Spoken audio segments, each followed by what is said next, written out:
berê xwe du bûka xweşê bajêr bi rengê cîxê digeşiye tê tev û gel serbestî şêrîn e bijî û geşbe du bûka rengî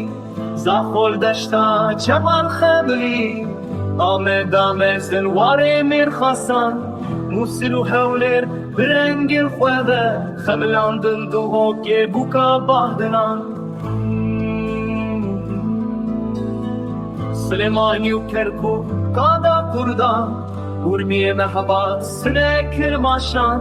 Banê û warê zerdeş çandaloran Bajarên şêngin di nav gulistanê Min berê xwe da du bûka xweşê Bajêr bi rengê cîxê dilgeşiye Lê tev û gel serbestî şêrîn e bijî û geşbe du bûka rengî Gîngonagirî ters bidlîs mûşwan Her zîrom li sînor bû hûşta sozana Meletî sêwa selezî zerzincan Girsim lê wîgeha egîdan û şêran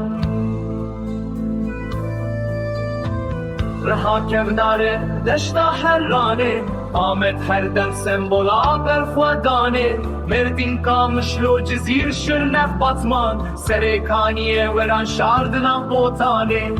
Di navçiyan de birez û kaniye Bi rengên cuda cuda xemilandiye Jiyana Kurdan welat parêziye Bi şopûrêya pêşên xwe vegirê dayiye